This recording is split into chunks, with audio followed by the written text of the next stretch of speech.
Bet on us. I love a great challenge. And that's our goal, is to roll up our sleeves and find those type of players that are going to help us get back to home playoff games.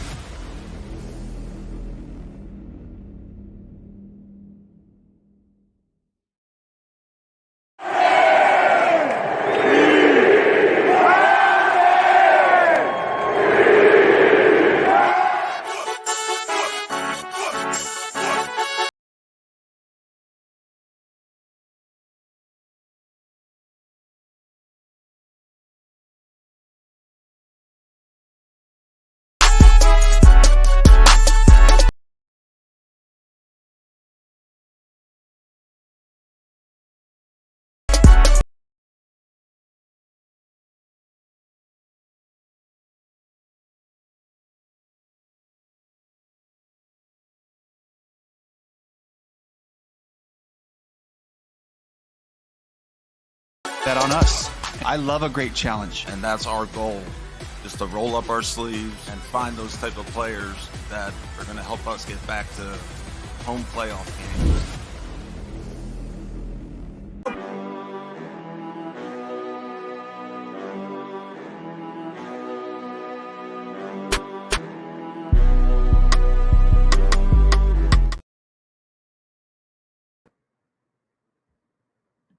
What's going on, Panther Nation? What's going on? What's up, Doug community? It's your man C Dougie back with NFL takes with NFL Combine. Got my guy CJ, got my guy AJ, and my guy Quan with me, man. We're gonna break it down, live reactions. As we already know, we have a couple of risers and wide receivers that have definitely taken over. Now hold the record for a combine 40-time yard run. Also, we're going to get into a couple of prospects that have stole the show in their particular positions.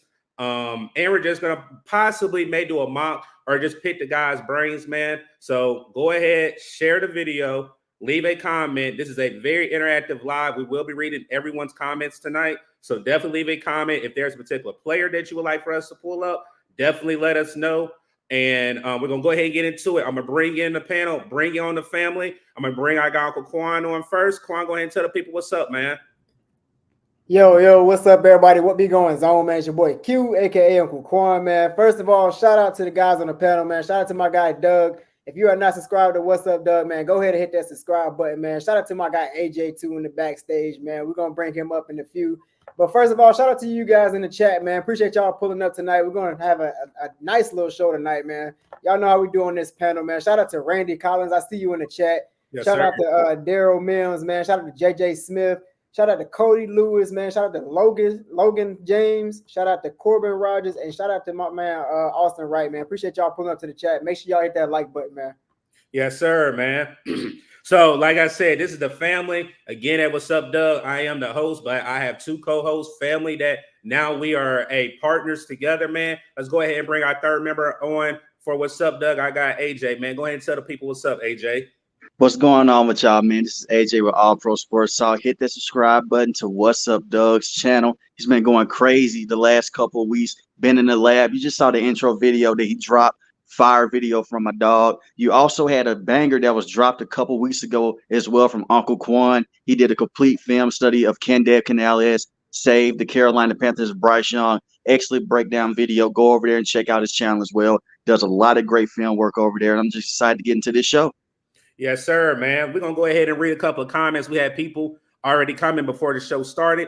Like Quan said, our guy Randy Collins said, man, I've been waiting on this for the last 3 days. Hopefully All Pro can show up. Him and Doug got that chemistry for real. Definitely appreciate you pulling up, Randy Collins. Then we got Daryl Mims waiting on this like a pay-per-view. Definitely, like I said, it's a great show, man. We've been talking behind the scenes for this show, and I cannot wait. We're about to bring you guys a whole bunch of prospects. And again, this is an interactive live. If you have a player that you want us to talk about, we will have either two people talk and we will pull it up and we will go ahead and talk about that particular player. JJ Smith, appreciate you showing up, man. Let's get this show on the road. The combine is finally over. Correct. Our guy Cody Lewis, 4 minutes until showtime. Let's get it. Showtime is finally here, man. Then we got Logan James. In my opinion, the Panthers got to go with Ladd in the second round or trade up for Mitchell in the first round. That's going to be our first topic, Logan. We're going to talk about these dynamic wide receivers, how every wide receiver showed out. Then we got Mr. Corbin Rogers, Ladd for the win, best slot in the draft or worthy. Yes, sir. Then we always got our faithful Mr. Austin Wright going by DJ Spins already in the chat, man. Like I said, we are about to get into it, man. So, fellas, before we go ahead and talk about it, tell us what exactly, outside of receivers, what did you guys get out of the combine? Like your first impressions when you watched the combine. I'm gonna let you go ahead and take it, AJ. All right, man. So besides the wide receivers, because they stole the show, I think the quarterbacks, it was a solid job. Bo Nix did not create that crazy type of combine that a lot of people were expecting. Like me and Doug were talking about behind the scenes. Bo Nix is a good player. We both saw him in Auburn. Wasn't able to do much at Auburn, went over to Oregon, had a lot of success. We'll see what he can do. I don't think he's a first round pick, but we will see. I think J.J. McCarthy did come out and he did steal the show for all the quarterbacks. Obviously, Drake May and Caleb Williams and Jaden Daniels didn't work out. They didn't throw, but J.J. came out, looked very good. I think that he's going to be a quarterback that can sneak into the first round. He could be a top 15 pick. Look for the New York Giants to possibly draft him in the first round as well. Facts. And the linebackers, they showed out. Me and Doug, we're going to get into it later in this video, but one particular linebacker that showed out as well. You look at what the combine has done the last couple of years. We've seen a lot of pass rushers go in the first round at the linebacking spot. Not too many interior linebackers have went in the first round in the last couple of years, and that's crazy to see. Even the ones that have had very good combine workouts, we haven't seen guys go in the first round like Jordan Brooks back a couple of years ago when Seattle Seahawks took him. So we're starting to see that the NFL's going in a different direction with those linebackers. Yes, sir, man. Like I said, we got, if you look at the thumbnail, you can already know the linebacker that AJ's alluding to that we're going to talk about tonight, man. Go ahead, Quan. I mean, I ain't gonna hold you, Doug. I ain't really been watching much of the combine this year, man. But I did get a chance to catch a little bit of highlights here and there. Sure. I did see JJ McCarthy throw, man. I didn't know he had an arm like that, man. I'm not gonna hold you. So JJ McCarthy looked like he impressed the scouts today. His stock is pretty high right now, so I'm interested to see where he's gonna end up, man. And y'all mentioned New York going to go get him, so that'd be an interesting situation down there, man. So shout out to JJ McCarthy. Also been hearing a couple of news about how Caleb Williams have been handling this whole process, man. It's been interesting to me, to be honest, man. I feel like Caleb Williams is a very demanding quarterback, very diva-ish, I'm gonna say. So that's been interesting, man. I've been hearing a couple of news about him and just all the stuff he's been going through for this process. But other than the receivers, man, I ain't got much for you, man. But these receivers were definitely impressive, man. Definitely impressive. So I would say this. I mean, I had drill this weekend. The fellas were, I told them, hey, I'm going to set a time. Hopefully Uncle Sam will let us out at the perfect time.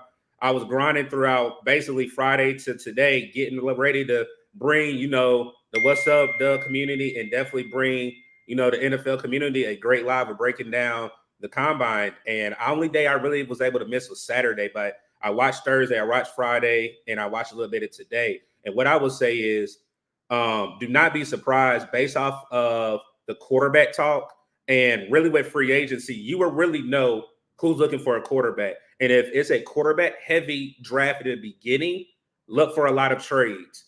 We may have 4 quarterbacks go in the top 10. If that happens, one of those wide receivers are going to drop down that was not supposed to drop down in the beginning of the in the beginning of the second round at the 33rd pick where the Carolina Panthers draft at.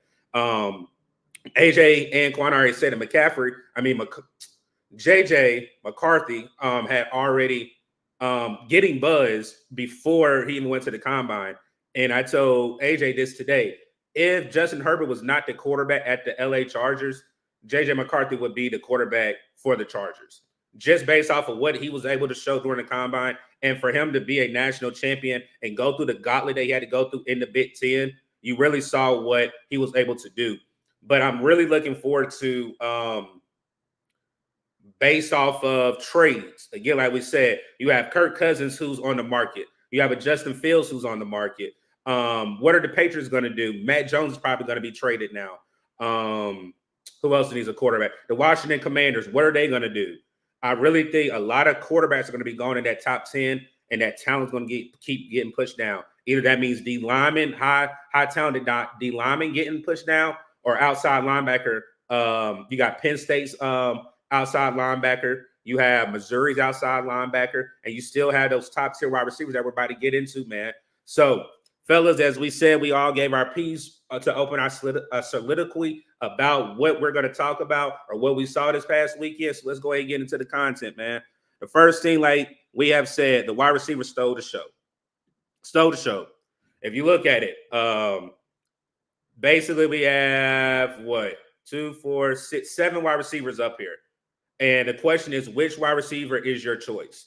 Meaning you had Tez, you had Worthy, you had Troy Franklin, you had Leggett, you had Keon Coleman, you had Ladd, and you had A.D. Mitchell. All these wide receivers put on the show, man, from start to finish, from field work to 40s. As we already know, Mr. Worthy now holds that record for the fastest 40 at the combine. Are we actually looking at possibly drafting him? And like I said, appreciate our guy Quan sending us the 40 times. As you can see, Worthy ran a 4.21. Like Quan said, I texted him, I was like, bro, my phone is blowing up. Like, did you see what Worthy just ran? A 4.21. Then, I mean, if you look at it, like we said, A.D. Mitchell, a 4.34. Tez Walker, a 4.36. Ladd ran a 4.39. Xavier Leggett ran a 4.39. Troy Franklin ran a 4.41. And he tied with Ricky Parcell out of Florida with a 4.41. Basically, like I said, this is speed. This is speed. Regardless of the Panthers, even before the Panthers, you had the Kansas City Chiefs and you had the San Francisco 49ers that draft before Carolina. They all need weapons. With Brandon Ayuk possibly going into contract, not getting the contract that he wants or extension that he wants with the 49ers, look at it where they might trade him and pick up somebody in a draft. Or look at what Patrick Mahomes, he already has Rice, he has Travis Kelce. Imagine him getting one of these receivers to go along with that arm that Patrick Mahomes has. It's so much wide receiver talent at the back end, you do not have to reach. But I'm going to hand it over to the fellas. Definitely ask them who, hopefully, everybody don't choose Worthy, but hopefully if you had a choice, and if I need to bring it back up, I'll bring it back up. But I really want to know what wide receiver would be your choice at the 33rd pick, or who really just outshine the knowledge that you had on a particular wide receiver so far? Man, first of all, shout out to the receivers of this class, man. This receiver class is insanely fast, bro. I mean, all of them just running 4.3s like it's nothing. That's crazy.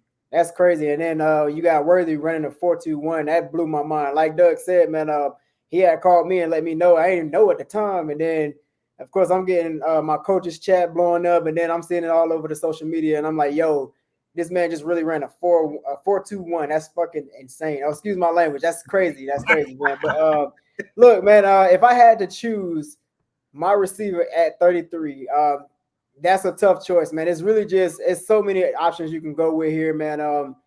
I don't really see how you can miss at 33. But if I'm the GM personally, man, top 3 in this order, I'm probably going to go with Mitchell, maybe Leggett at number 2, and then you got Ladd at number 3. So, I mean, it's really just a hard choice, man. All of them is just like, it's kind of like 1A, 1B. I don't know, man. It's tough, but if I had to pull the trigger on somebody right there, man, it's definitely going to be Mitchell.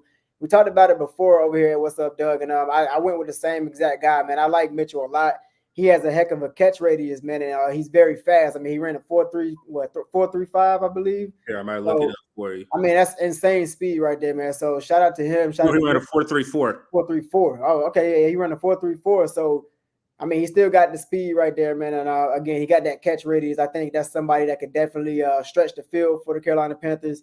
And Bryce Young definitely need that speed guy too. So somebody like Jameson Williams, you know what I mean? So that's what we need to see here in Carolina. If we're going to go with a speed kind of guy, somebody that can catch really well and catch it in stride and go, I'm definitely going with Mitchell. Yes, sir, man. Yes, sir. Like I said, I mean, you really can't go wrong with it. You cannot go wrong with any wide receiver, man. What you got, AJ? All right, so it's a lot of ways you can go right here. Mitchell could be there, but like how Doug mentioned before, the 49ers could go get another wide receiver, but more than likely they may go out there and extend Brandon Ayuk. The Chiefs desperately need wide receiving help, so they may take a guy like Mitchell. I would love to go with him right here. If they can't go Mitchell, Worthy would be a great pick. But like I talked to you behind the scenes, it's been hyped up that he may be a first-round pick or he might go higher because of the situation that just happened at the combine. And the Buffalo Bills, they're going to have to get another wide receiver, whether they keep Gabe Davis or not. And to be real, I don't think they have the money to go out there and extend Gabe Davis. He had a lot of drops this year, so he will see. So it puts the Panthers in a tough spot. I think Keon Coleman from Florida State, that could be a receiver that you look at, a big body wide receiver that can create space and they just go out there and be a big target for Bryce Young. He reminds me a lot of George Pickens. You know, he's going to be limited in certain situations because he's not going to go out there and run the full route tree, but he's a big target and he's explosive. He can take a 5 to 6 yard slant route straight to the house. That is how explosive he is. Just because certain players didn't run fast at the combine don't mean that they're not fast players on the field. Some of them have that track speed with the pads on rather than they did without the pads. So I can see Keon Coleman coming in and being a star wide receiver for the team. And if Worthy is not there, or Mitchell's not there, that's the wide receiver that I would go with. Honorable mention would be Troy Franklin. That's another wide receiver that you can look at as well. Yeah. So and like I said, this is the dialogue. I appreciate the comments. I see Rock Jones said first choice is Thomas, but he nor Worthy will last to 33. So I'll take Leggett or Ladd. Then he said Mitchell had a lot of drops yesterday, but I know his tape is what counts. And then Monet, shout out to our guy Monet. He said people been saying Keon Coleman's stock is dropping. For me, I was telling Quan this. I said, even though that Worthy got the fastest 40, I'm going to put a perspective in this 40. It's another player that weighs 25 pounds heavier than him and ran, let me see before I give the wrong number. He ran a 4.39. And again, a player that weighs 25 pounds heavier than him ran a 4.39. And that particular player who I've been high on since we started this draft process of receivers is Xavier Legette. We've already had 2 meetings with him at the Senior Bowl, and we just met with him again at the combine. I really think Xavier Legette, and I told AJ this, he reminds me a lot of Deebo Samuels, that bounce off type of wide receiver that can take a lick and he can lay a hit. He's thick in the hips and he runs angry. And that's the type of receiver that we need in Carolina. He can get acceleration and he can also separate. But I'll say another one where I think Monet said Keon Coleman, his stock is dropping. Keon Coleman did not have a great 40, but when they did the ball drills and he accelerated for 20 yards, he had the fastest acceleration on the field yesterday at the combine. Really and truly what we're getting at is we may all like our type of receiver, but it's going to be based off of what Carolina does or what these teams do in free agency. Just like AJ said, if Brandon Ayuk gets re-signed, are they actually going to look at a wide receiver? Possibly not. The Buffalo Bills, with the situation with Stephon Diggs, his cap number is so high, they possibly have to trade him away. Then when you look at the Kansas City Chiefs, they don't need any more weapons, but they're going to get a legit wide receiver right before the end of the first round. So when we're looking at it, it's pick your poison. That's exactly what I'm going to say. Pick your poison. If you pick somebody up in the free agency, who are you going to tag along to get help with Bryce? Bryce is going to get the help he needs this year. Like I was telling the fella, shout out to Joe Person. He already just wrote an article maybe earlier today and said that the Carolina Panthers' main priority in free agency is offensive line, guards in particular, and wide receiver help. And the one thing that I am glad that they finally said today, Brady Christensen may be our left tackle, and they may have a change at the guard position. So it's either put up or shut up for Carolina because we know we need protective guards where we've had a lot of pressure come through the gap, and Bryce has not been able to, be elusive or throw the ball. So when I really look at it, I really think it's a possibility of trading the 33rd pick. If you got 4 of those 5 wide receivers right there, why not trade back and get more trade capital where you can get depth pieces, where you can add to this roster because this roster is going to be turned around. Starting next week, this roster is going to be turned around. And I think we're on the right track with the picks that we have, but I think we can get greedy and get more picks. What you got, fellas? I like that. I like that. I like what you said with the going back and possibly trading back and getting some more wide receivers because you can look at the entire class. It's a very deep wide receiving class. You could trade someone like a Brian Burns potentially and possibly get some more draft capital. We will see. I see what Dale is saying about Roman Wilson is a wide receiver for the Panthers, and I saw what Logan said too. My thing is Roman Wilson, very good wide receiver from Michigan. My thing is this. I don't think that he fits the Panthers. It's not what the Panthers would look for. Is a solid wide receiver. I think that he'll be better suited for a system like the New York Giants in the second round or possibly the Steelers because of the speed that he has. He's not your traditional just go out there and just get open wide receiver. He needs to follow a certain playbook. That's why he had the success that he had at Michigan. Good player, but he benefits a lot from play calling. I don't think you want to put him with Bryce Young. He's a guy that gets confused at times when the play does break down, and he'll just give up on the play. You look at a guy like Keon Coleman, he can go out there, he can continue to play, and the same with Xavier Legette as well. The only thing with Xavier Legette, Doug, that I'm worried about, he can either be the next Debo Samuel or he could be the next Laviska Shenault. That's the thing that bothers me with him. And I don't think you want another Laviska Shenault in Carolina. And not to say that Laviska is a bad player. Usually with those big physical wide receivers, they struggle with a lot of injuries. It takes 2 to 3 people to take them down, but the impact they're taking over and over again, they take a lot of hits, and it does weigh on them. He could be a good wide receiver too, especially if you can find a way to use him. The reason why Laviska Shenault did not have the success with the Panthers, injuries and also dumb play calling. They didn't know how to use him. The Jaguars didn't know how to use him either, but that's a special player. You look at the way the 49ers used Debo Samuel, they used him more just than a traditional wide receiver. They put him inside the slot. They put him in the backfield. I've seen the man line up at tight end once before. So you had to get very creative with how you use those type of players. I do worry about that, and I do think Dave Canales can come in and possibly work with that type of talent. We will see. But I like the idea of trading back, getting some more assets, and just building up the entire roster up front with Bryce Young, get the offensive line right, and just go get some more wide receivers. Just because you don't get a guy like a Keon Coleman or a guy like Mitchell doesn't mean that there's not more talent in this draft at that wide receiving position. This is a deep class, a very deep class. You also have the other wide receiver in Washington as well that played with Rome Odunze. He was a very good wide receiver as well. And a lot of people aren't talking about him. He could come over with this team. He can make some noise as well. And the Panthers don't have to get a wide receiver in the second round. You can get a wide receiver in the third or fourth round as well. Hey, you actually know we talked about Washington. I actually thought you was about to spill the tea. Nah, Spill the tea, man. Nah, not yet. So Kwame, I'm gonna open this up to you. I'm gonna have you open up for us. Based off of the 7 receivers that we just talked about, obviously Worthy is probably gonna go higher than anybody that we just talked about, even Ladd. Do you think Worthy can be a top 15 draft pick? Yes or no? Well, yeah, I mean that 4.21 definitely boosted his stock a lot. Top 15. Somebody gonna reach for him. Somebody definitely gonna reach for him. That's the word I maybe in like the late first round, maybe mid to late first round, something like that. But I definitely can see him being like anywhere between the first 15, top 15. Okay. What you got, AJ? First top 15.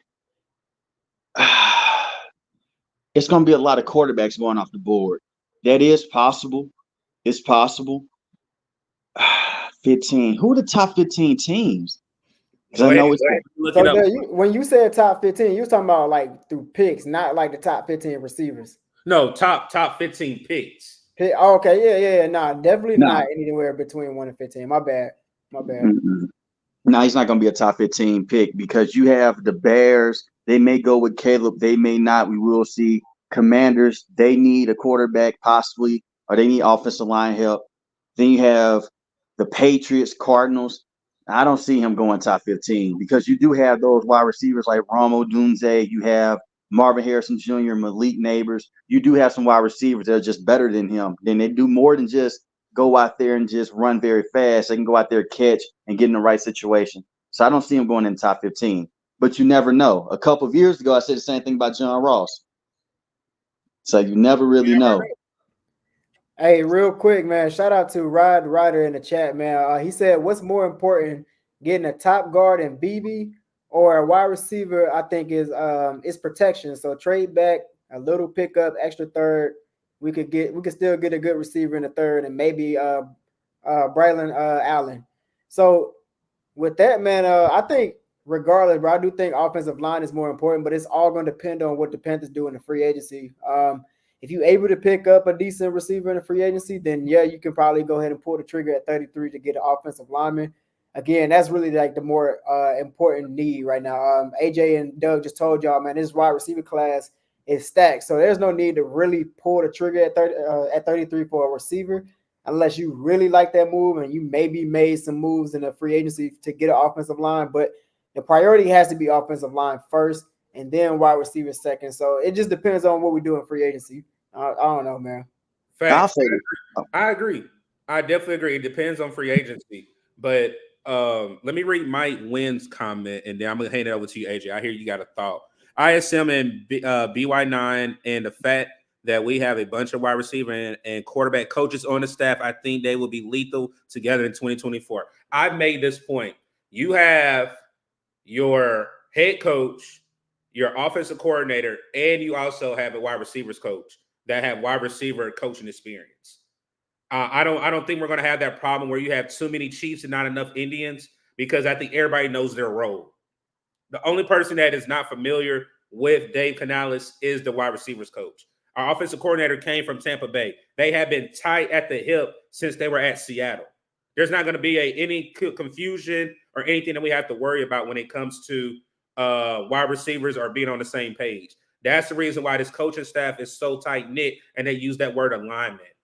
And I do like that about ISM. I do think he possibly could come back, but he's not a priority because we don't have to spend big buck on him to bring him back.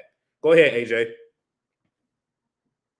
So what I was going to say was that I do like the idea of trading back more now, because you look at the Panthers roster, Adam Thielen did have over 1,000 yards receiving, even though that man is getting old, very old. He still was very good. He was still very productive. You have Jonathan Mingo. Like I was talking to you behind the scenes a couple of days ago, Doug. The only thing that bothers me with him, he just can't track the ball going deep. Besides that, he still has a high upside. Physical wide receiver, can go out there, create plays in space. I think that he can be good long term. The thing is, with the Panthers wide receivers, you can go into free agency. You could possibly bring back DJ Chark. He is known for one thing: getting past people. That's it. Going out there and making a big play. So you don't have to go out there and trade into the first round and do all this crazy stuff to get a wide receiver. It definitely will help. They're going to get a wide receiver, whether it's in free agency or whether it's through the NFL draft, like both of y'all mentioned. But I want to agree with the person in the comment section below. Getting that offensive line situated is correct. That's the right play here. Because one thing, we've seen it before with Joe Burrow in the past, they have amazing wide receivers. That offensive line is not good. If you don't fix the offensive line with Bryce, who's already undersized, it doesn't matter what you have out there. Yes, sir. Shane White said Smith Marset. Like I said, again, if you are enjoying the content, definitely share it live. We're about to get into a couple of prospects. If there's a prospect that you guys want us to look at, definitely let us know. Again, like, if you're new to the channel, hit the subscribe button. We are definitely just hitting the surface of free agency. Free agency starts the following Monday, so it's definitely be content coming, man. I definitely appreciate my family, Quan and AJ, pulling up with me, man, so we can go ahead and break this down with the combine, man. Fellas, do we want to continue wide receivers? We can go back to it throughout the live, but which position group do you guys want us to jump in first? You know, we got linebacker, we got guard, we got corner, and we have a wide receiver. Which guy do you guys want us to jump in and go ahead and talk about first? Which one, dude? I mean, hey, just like Rob said in the chat, and just like AJ agreed with him, offensive line is definitely a top priority. So, hey, let's go ahead and dive into the guards, man. All right, man. So, again, one of our people in the chat already said one of the names, as you can tell on the thumbnail, we're going to talk about Mr. Cooper Beebe out of K-State, man. Muller. If you know what Dave Canales said in his presser, we're going to run the ball. We're going to be stubborn with the ball. We're going to run the ball. We're not going to run away from running the ball. And if you look what Cooper Beebe was able to do just with opening holes, he is on the left side, so he is a left guard. So the holes that you're going to see that Cooper Beebe is the one that's opening the holes. So let's go ahead and get into the highlight of Mr. Cooper Beebe. End zone here. Trotter again, running behind. Complimenting Deuce Vaughn, but this is a sound back. From the 13-yard line. Howard in some trouble. He's just trying to get back to the line of scrimmage. Great penetration. Like I said, ladies and gentlemen, that is Mr. Cooper Beebe, man. If you saw those holes that Cooper Beebe was opening up, just being a guard and his running back being able to run behind him, Cooper Beebe can be a day two. And I really think we can possibly get him in the third round. Again, we are going to try to fill one of those guard positions up. But I even applaud Dan Morgan, Dave Canales saying that even though that we have Brady Christensen and Austin Corbett, we're gonna make competition for those guys. It's not gonna be guaranteed just because you've been in the league or you are a starter next year. We want competition at every level. And I think if Cooper Beebe is a Carolina Panther, he possibly can steal somebody's job just based off of what I saw and his strengths in the running game. If you have if Ike Ekwonu has a bounce back year and you put Cooper Beebe beside Ike Ekwonu, what was Ike Ekwonu's number one thing that he was known for in his draft profile was a great run blocker. You have two of the greatest run blockers that I've seen on film, and I'm not trying to look at Quan, behind Ike Ekwonu and Cooper Beebe. That is a start for our running backs, man. Go ahead, Quan, because you got me laughing, man. Go ahead. I was trying to keep it straight. Nah, I'm just listening, man. But hey, shout out to Cooper, man. This is a guy who's a hell of a run blocker, man. A word I like to use to describe him is a bully, man. He's a bully. You see it on the film and you see it on the highlight tape. This guy is throwing people around. I mean, he makes it look easy. He got fluid footwork. He's very quick, very athletic, strong feet, man, strong hands. He definitely is impressive, man. I realized recently that he won Big 12 offensive lineman of the year in 2022 and 2023. And then he also won the first All-American award for offensive lineman over there at Kansas State. So he's very impressive, man. I really like this guy. The only knock on him is, of course, he lacks length. And then, of course, man, he loses control and he loses his balance whenever it's like more vertical blocks. So if he getting down the field, he throwing people around, sometimes he can lose his balance, get a little wobbly. You saw it a little bit in this little highlight tape just now, man. But that's really the only knock on him. Other than that, man, he's definitely a heck of a run blocker, can get out in front of you. You can follow this guy. He's a very big guy to follow behind and, say he can lead you on some lead blocks and stuff like that. So definitely a solid offensive guard. I feel like he will be there maybe at 33, or if not, he'll probably be taken in the late first round. So you got Cooper Beebe being a possible first round pick? Maybe late. Maybe. If somebody reach up for him, they'll probably reach. But it just depends, man. Okay. What you got, AJ? I like Cooper Beebe, but I like Christian Haynes a little more, though. The guard from Connecticut. That's the guard I like. I don't know if he can be a first rounder or not. He's not getting that much love right now, but this is a very good football player. He's at 300 pounds, and he's light on his feet, and he's a solid pass protector, too. Now, that may be one thing the Panthers may look at and say, hey, we're not going to go into this situation with him because he is more so known for going out there and being a good pass protector, not really a run blocker. In 2023, he played 802 snaps. He only allowed 6 quarterback hurries, no quarterback hits, and only 1 sack at playing right guard. He could play left guard, too. He allowed 0 sacks at the left guard position as well and 0 hurries. He's only played there for a couple of games. But I think that he can be the better of the two. It just depends on what Dave Canales and what the entire coaching staff is looking for. But that's one guy that everyone should look at as well. But Cooper Beebe, he can come in, play alongside Ike, and I think he can be in a very good situation. Doug, you know how I feel about Ike, man. You and Quan, that's why I quit, man. Man, let me tell you something about Ike. He could be a very good guard with this team. As far as being a tackle, I'm done with it.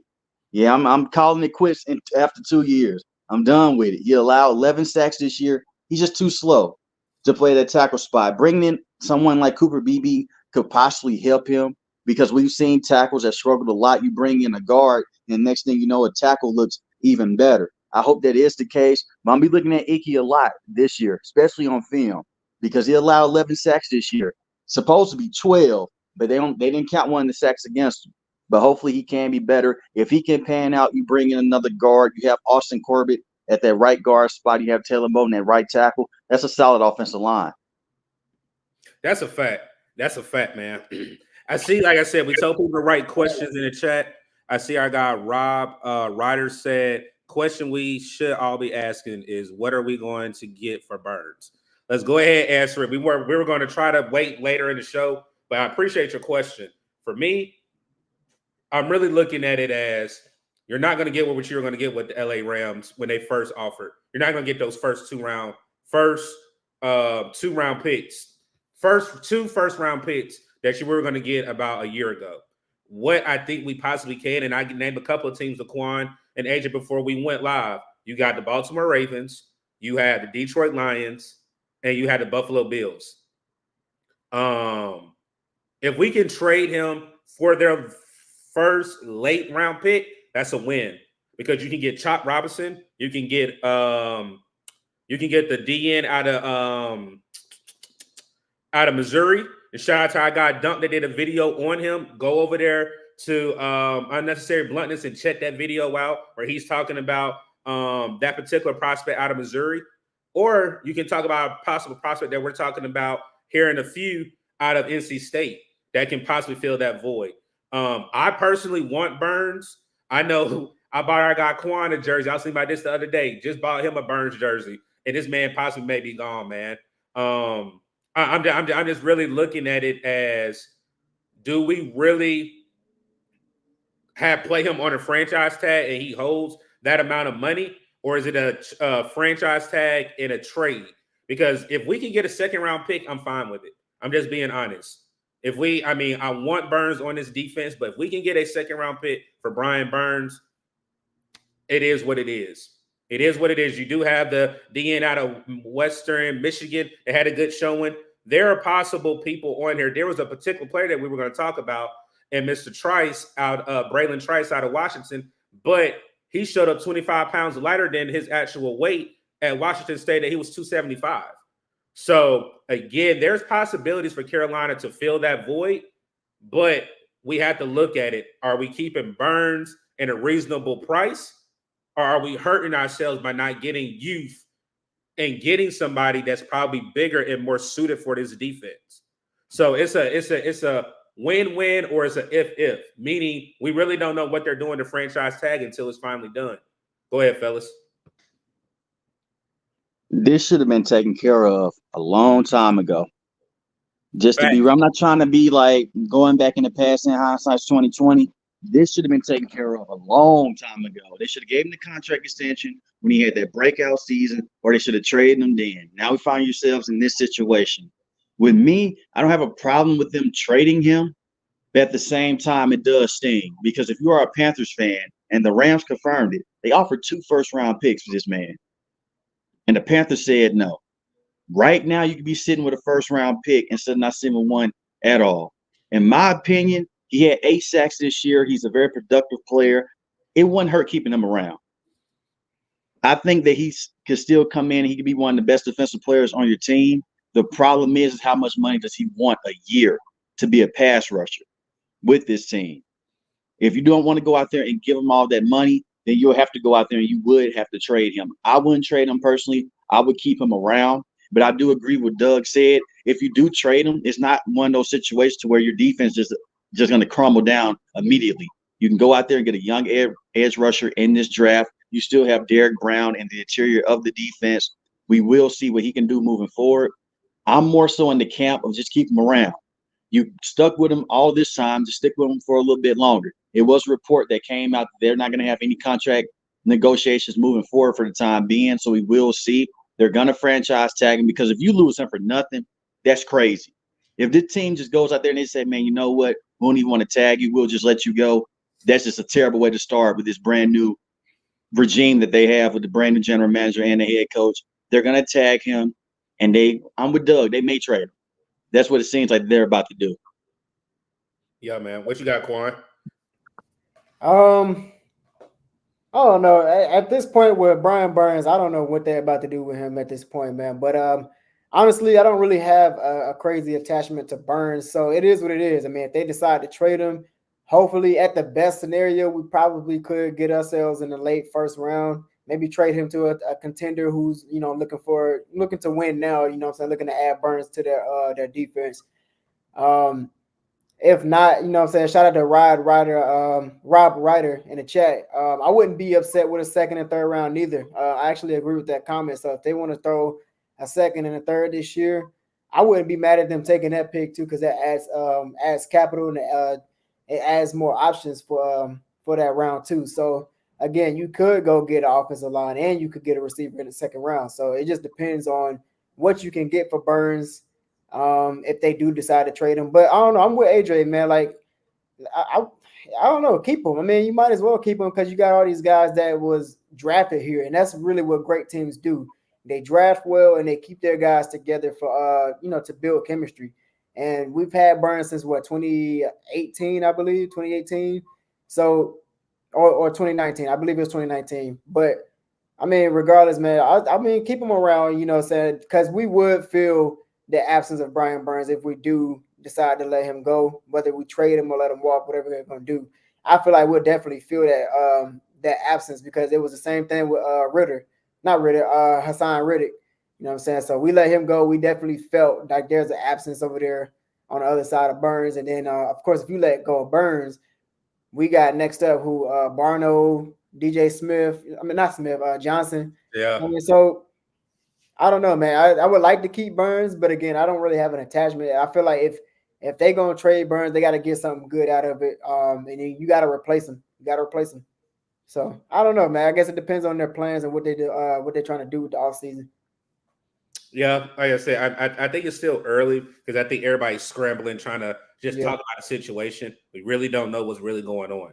I mean, we don't know if it's a sign and trade, but I do like what Dan Morgan did say. We're going to do something. We're either going to sign him to an extension. We're not going to let him go. We're going to franchise tag him or possibly trade him. So we're not going to just leave empty-handed with not doing anything with Brian Burns. And I do appreciate Dan Morgan doing it. And I know a lot of fans are emotionally attached to this, but you have to look at the other brighter side of it. If he knows that he can get a second-round pick, that's what he's going to get for him. He's not just going to just say, hey, walk. He's going to try to get something for him. Yes, his prior boss did fumble the bag and then allow us to get 2 first-round picks for him. But I think Dan Morgan is going to at least try to sign him. If not, you're traded, and then we're going to try to get some value out of it so he can help us, man. So I guess with that, we'll go ahead and talk about a player that has a motor. And what I mean by a motor, it's 2 highlights that you're going to see at the end of his clip that I just want everybody to pay attention to. And that's Mr. Peyton Wilson out of NC State. If you really look at what he was able to do on these particular plays, you will see the reason why I fell in love with him, not the combine-wise. I already knew about him being a Tar Heel, playing against NC State. He's a dog, but I also like the comparisons, and I like what he said, what he compares his game to. So here is Mr. Peyton Wilson. Hey, how's everybody doing? I think the linebacker is the quarterback of a defense. You know, we have to know what's going on. We have to be in the pass game. We have to be in the run game. And I think it's literally one of the most important positions on the field. Talent and speed can only take you so far, but if you have that football IQ, understand route concepts that are coming behind you. Credit to Coach Gibson at NC State. I know that our defense like the back of my hand. So, just being able to showcase that I understand football, I'm able to pick up a defense. Whoever I meet in that hole, wherever I meet you, I want to prove that I'm the bigger man, I'm the stronger man. And, if you beat me, I'm coming back 100 times, and we're gonna go until I win. And that's just my mentality. I'm one of the most athletic linebackers to ever come through this combine, and I'm looking to impress a lot of people tomorrow. I want to be the best on the field. I want to be the best in the world, and that's something that my parents have instilled in me, that my coaches at NC State instilled in me. So wherever I end up, I'm gonna love it, and I'm gonna go chase greatness.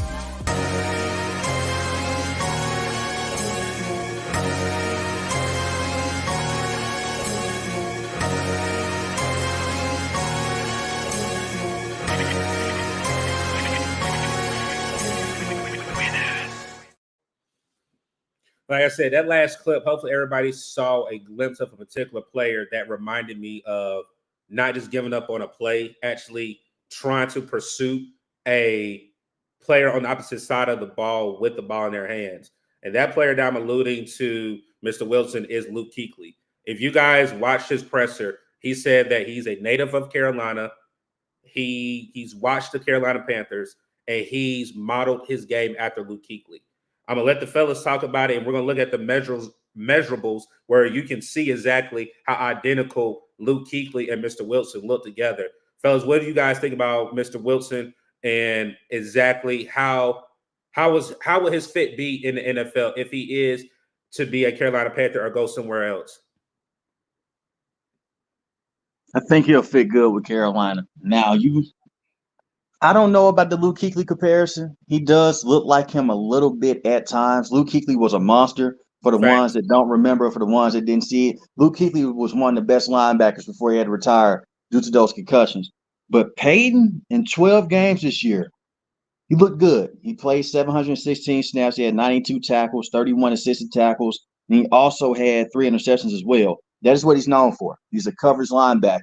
He can go and track the ball up in the air. He's in the stop tight ends, and he's a for sure tackle as well. He's one of the best linebackers in this draft class. You could say that he's the best linebacker in this draft class. And right before the show started, I was telling Quan and Doug, you don't see too many linebackers now that play in the interior go in the first round.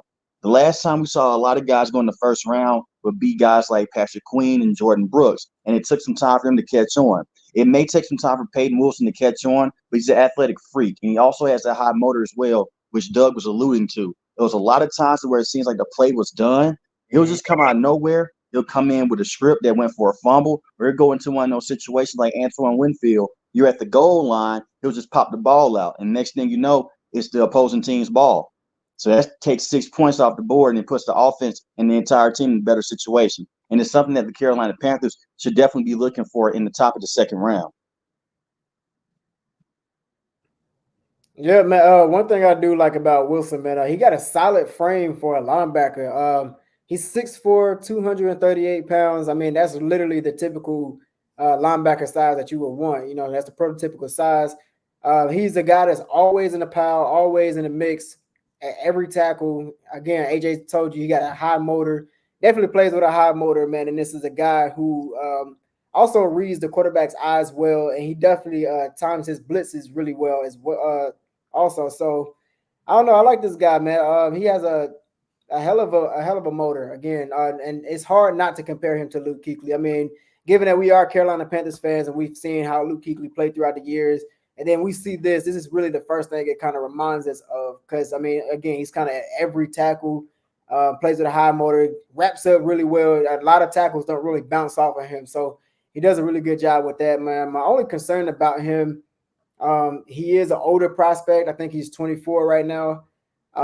Another thing about him, man, he struggled with like kind of disengaging with blocks, especially when he does time his blitzes well. I mean, it's sometimes he can get stuck in the block and get lost in the play. But other than that, man, I think he's a hell of a linebacker, super fast, super quick at every tackle. I don't know, man. I wouldn't be mad at us taking him. I mean, again, it all depends on what we do in free agency, what we do in a draft, but I wouldn't be upset with us taking him, man. Yeah, I appreciate Rod Jones said y'all think Wilson will be available at 33. Again, reason why we're bringing these particular players to you guys, their stock has risen now. And could Wilson, being the reigning best linebacker in the nation, possibly go in the first round? It's a possibility. Again, it's not going to be a reach. He had the fastest 40 for all the linebackers that were at the combine. I really think when he goes to his pro day NC State, he probably won't run the 40. He'll just do field drills and talk to the coaches. I'm also looking at when you look at it, his tracking of an opponent, and I try to get that clip. If somebody needs me to get it, I will get it. If you look at it, AJ alluded to it. When they played Notre Dame, he tracked down a running back. I'm talking about a linebacker was on the line, engaged with a blocker, got off his block, and tracked down a running back before scoring, I think, on the 3-yard line. That's the type of player that you want. And that's the type of player Dan Morgan wants. He wants dogs and people that are not going to give up on plays. You already have a dog in Derrick Brown that we know for sure is coming back. Why not add to that defensive line or outside linebackers in a 3-4 and have Mr. Wilson join that defense? I think, again, the reason why we're talking about these particular prospects are if there's a possibility of Carolina trading back. Because if Carolina trades back, you can double down in the second round. If you trade Brian Burns, you can double down in the second round. And I think with us already talking about Cooper Beebe, is it a reach that Carolina gets Cooper Beebe with one of the second round picks in the second round? No. Because if we don't get him, when has Carolina always missed out on a prospect? Almost every time. We've almost missed out on a prospect every time because of reaching and panicking. You can't do that now. You already know your quarterback needs help on the offensive line, and you know you need weapons to help him. But what helps a offense is a great defense. If Burns is gone, that's a hole there. Now you have to fill that hole. And I think Dan Morgan knows that. And for them to stop contract talks, I'm going to stick with Mr. Wilson. That means they saw something in a particular player. Again, we also said, look at the DN out of Washington, Michigan. That is a prospect that Carolina has already met twice as well. Again, they're our replacement for Brian Burns if we trade him and get the right value for him. Again, if you're in the chat, if there's a particular player that you want to talk about, definitely let us know, man. But go ahead, I'm going to switch it back to Uncle Quan and AJ on Mr. Wilson, or what you guys think of another DN that Carolina possibly can look at.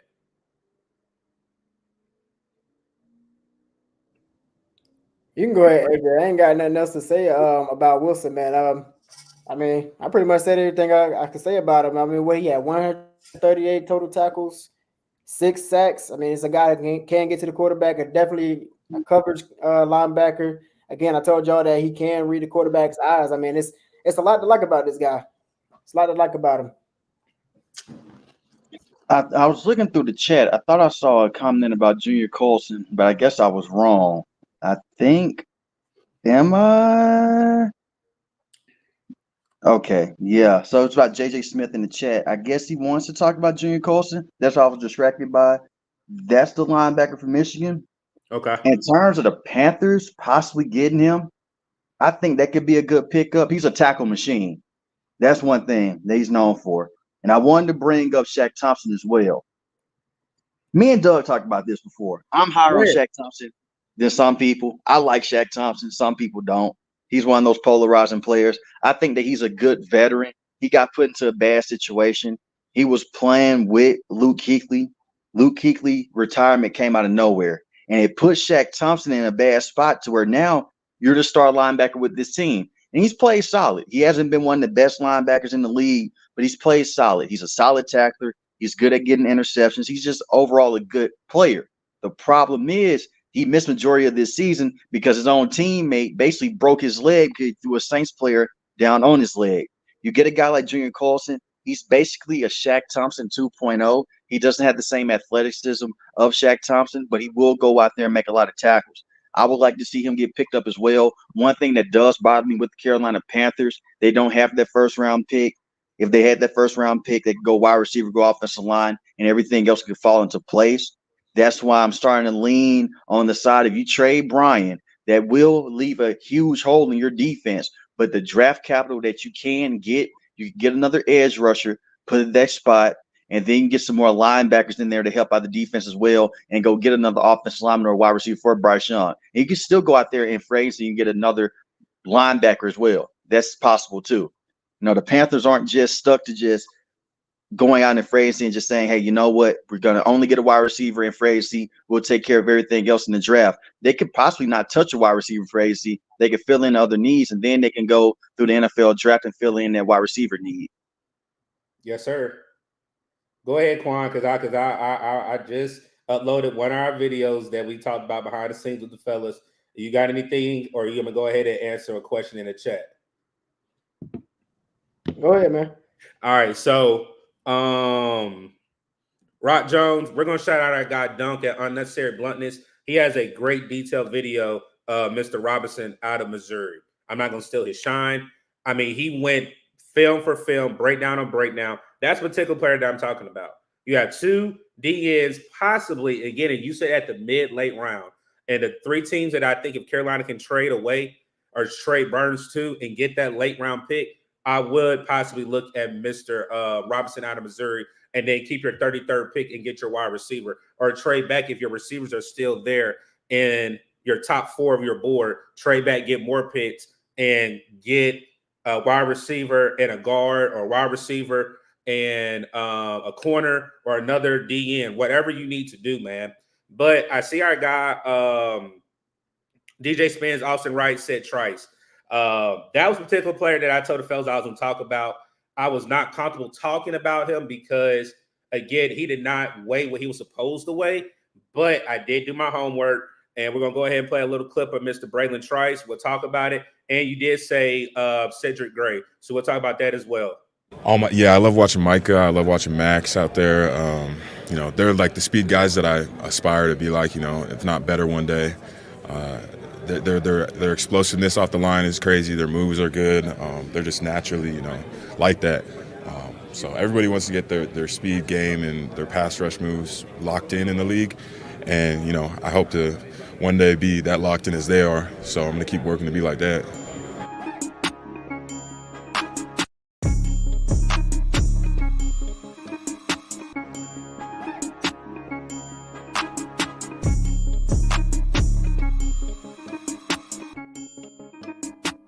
Pearsall in motion. Pressure coming. And down goes Daniels. It was Braylon Trice.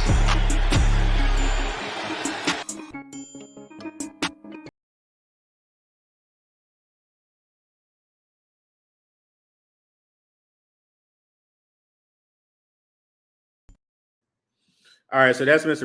Braylon Trice. I think for me with Trice, I think he was supposed to be projected as a high number, second round pick, but again, the weight issues is what hurt him during his combine.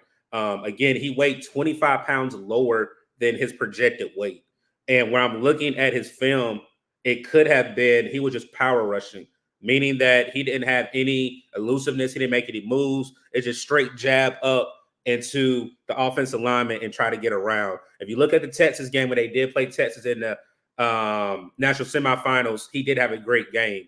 He was basically too quick. He almost reminds me of a little of a Hassan Reddick, but he compared his game to Michael Parsons and Max Crosby. Both of those gentlemen are big fellas.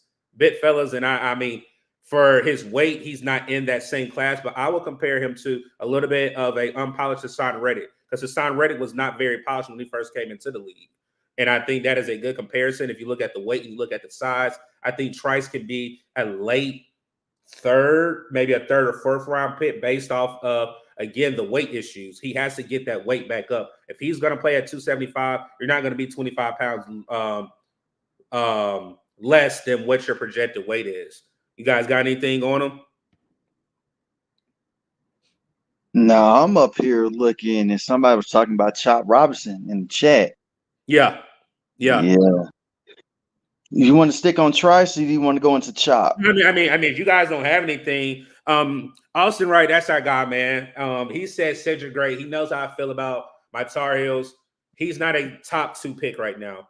I think Cedric Gray can be drafted in the 4th round, late 3rd. If Carolina does want to have him come in, I think it'll be a great pickup. We do not have to use a 30, one of our 30 official visits with him because he's a local kid.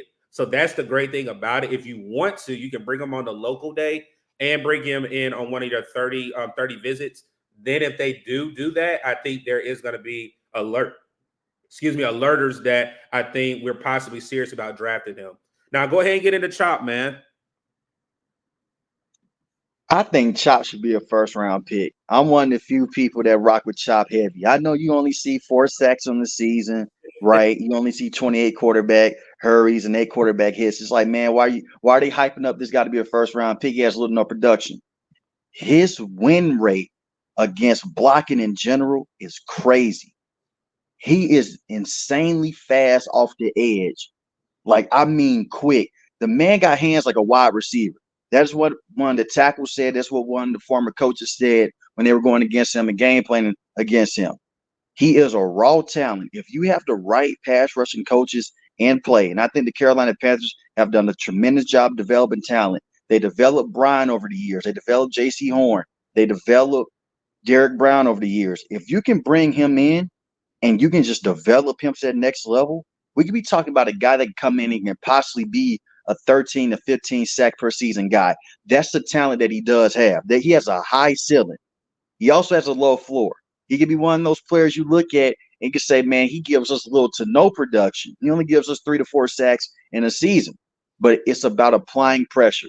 He had one of the highest pressure rates in college football, and I think that he is one of the best players in this NFL draft class. He doesn't get that attention because of guys like Dallas Turner. If he is there at the 33rd pick for the Panthers, if they don't go back and trade back that pick, they should definitely look into Chop Robinson, especially if you do trade Brian Burns. I think that could be a very good replacement for this team. And that's the one thing.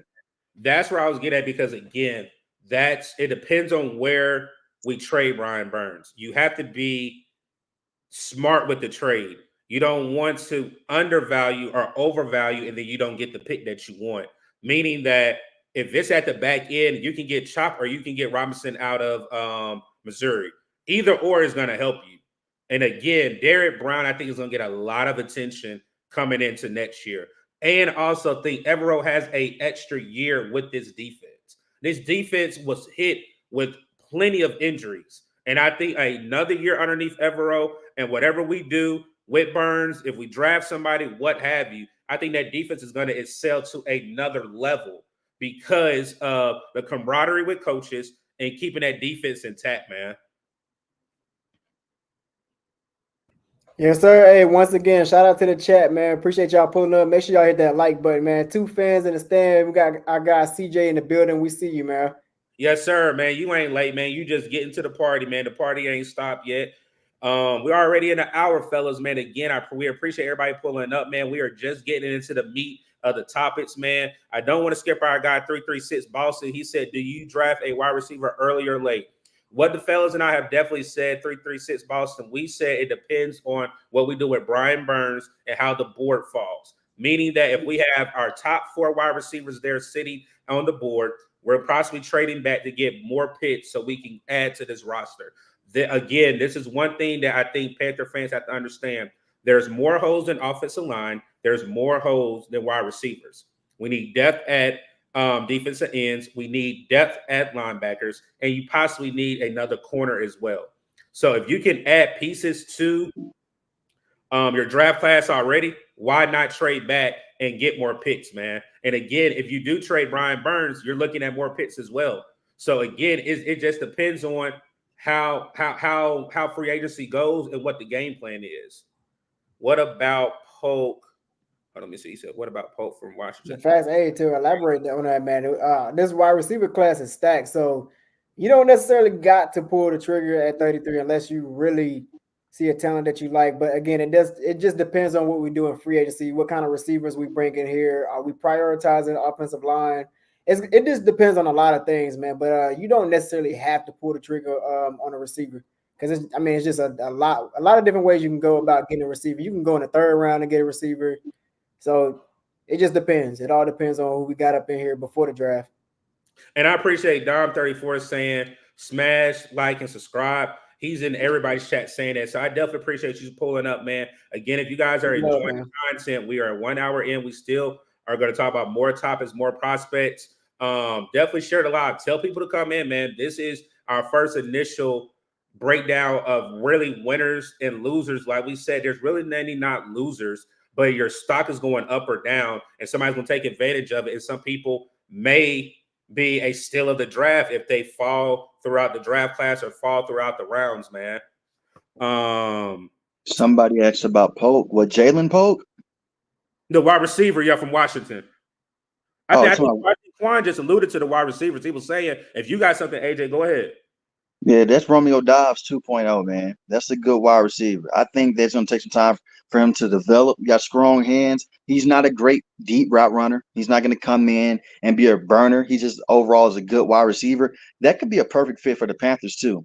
Like Quan mentioned before, this receiver class is so loaded. You don't have to possibly get a wide receiver to like the 4th or 5th round if you wanted to wait that long. I wouldn't do that personally, but you could do that if you want to get away with something like that to fill in the other holes with the Carolina Panthers roster spots.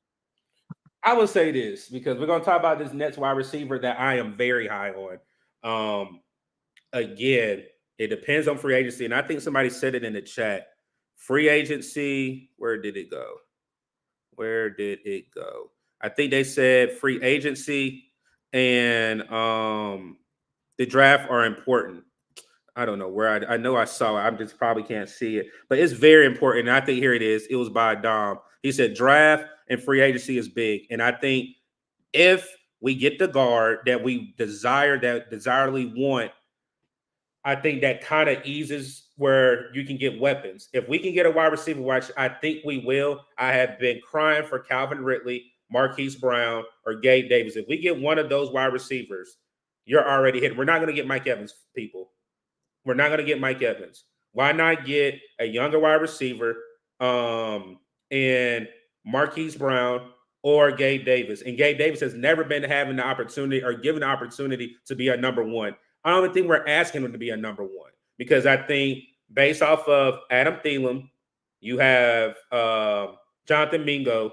Then if you get Gabe Davis, you're still going to draft a wide receiver in the draft. I think based off on paper, you're already winning from the previous year. You're winning off the previous year. You had a DJ Chark, a Laviska Shenault, ISM, and Jonathan Mingo. Based on the receivers that we just said, you're already winning. Already winning. But I even want to go to AJ's point. I'm going to hand it over to the fellas before we go into our next prospect.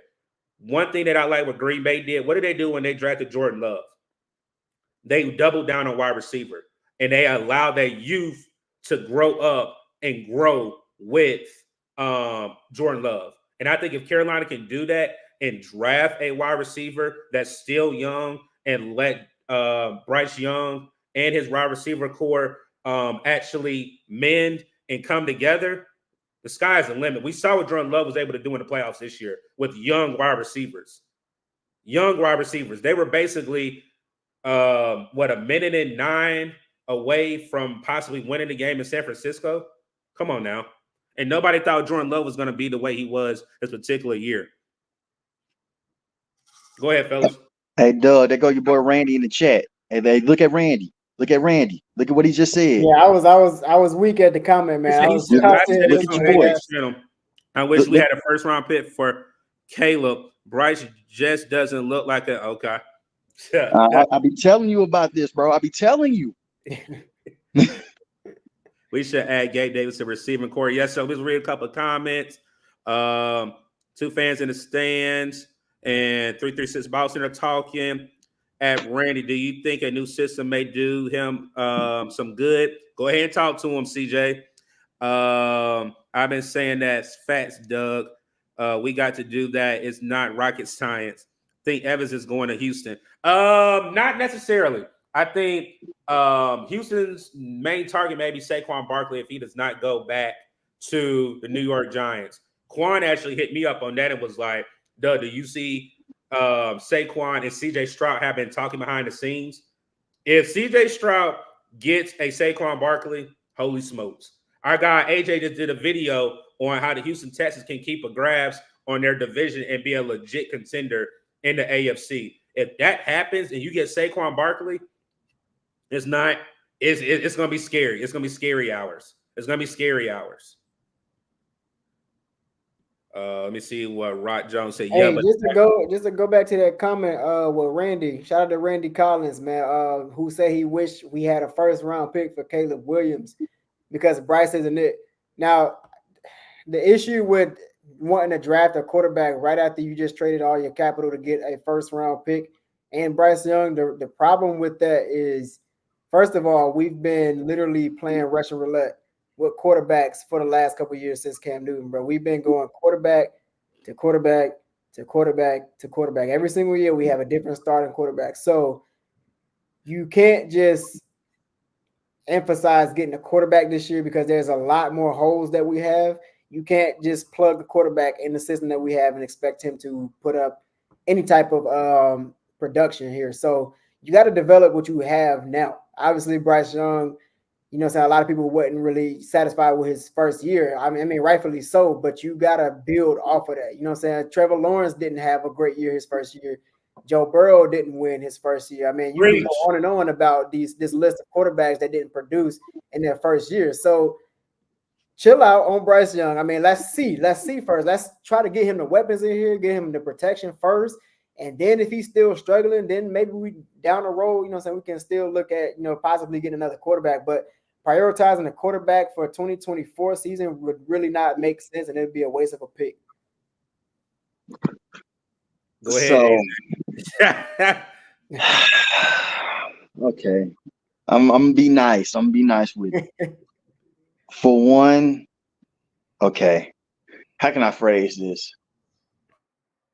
Bryce was put into a bad situation, for one. The offensive line was worse than what anybody thought it would be. And Frank Reich was not the right coach for this team. So you put this kid into a bad situation. I agree with what Quan just said. This team's been playing Russian roulette with that quarterback position for the last couple of years. Since Cam Newton basically left this team, when they let Cam Newton go, they've had Sam Darnold, Teddy Bridgewater, Baker Mayfield, PJ Walker all-star games. If they did have a first-round pick this year and they didn't have Bryce Young, yeah, you could go with Caleb Williams, but at the same time, you're just kicking that can down the road. I mean, you look at the team in the past, the Panthers team as a whole isn't bad. Their offense just needs a brand new philosophy. The defense is good. The playmakers with this team, they are a bit stagnant. Adam Thielen is older. He's a bit slower than what he was with the Minnesota Vikings. Mingo has good potential. It was just the trenches with this team and the bad play calling. So you really think about it, coaching didn't help out Bryce in his rookie season, and the offensive line didn't help him out either. And I see what you were saying about Will Levis. Will Levis didn't start his entire rookie season, though. That wasn't the plan. The plan was supposed to sit him down for his entire rookie season behind Ryan Tannehill until Ryan Tannehill got hurt.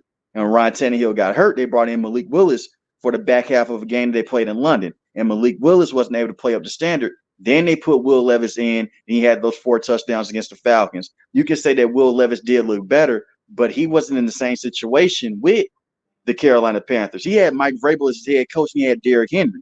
We're talking about a team that did not have the run game.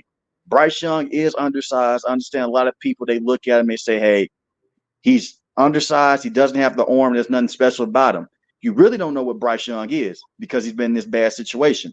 Look at Trevor Lawrence's rookie season. Look at Trevor Lawrence. Trevor Lawrence didn't look good his rookie season. Now you look at Trevor Lawrence last couple of years, he looked better. He made the playoffs in his second season.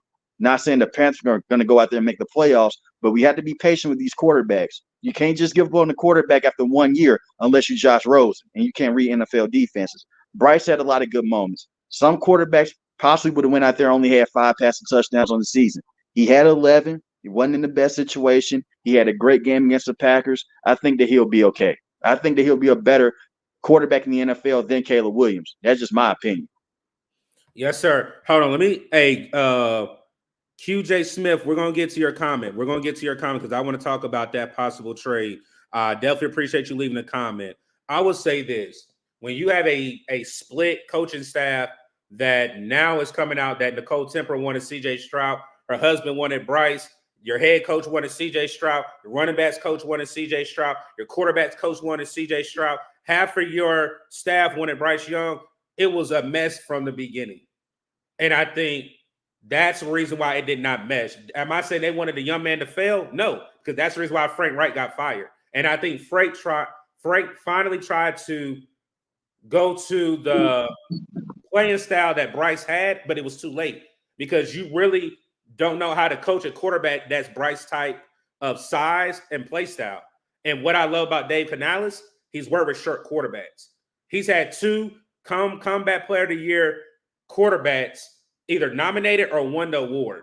And he's already said, we're going to do what Bryce is good at. Did we ever hear Frank Reich or Thomas Brown ever say that? We're going to do what Bryce Young is good at. So I understand the whole, we don't have a quarterback.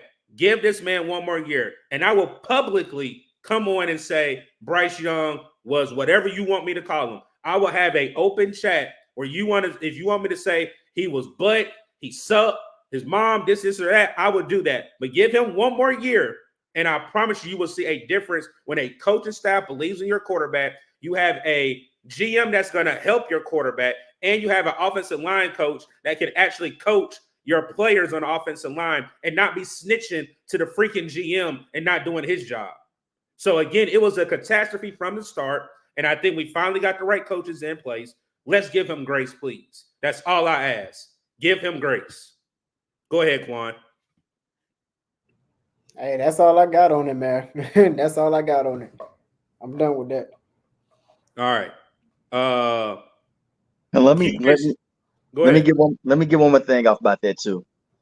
I just hate the nasty notion that we in right now with quarterbacks.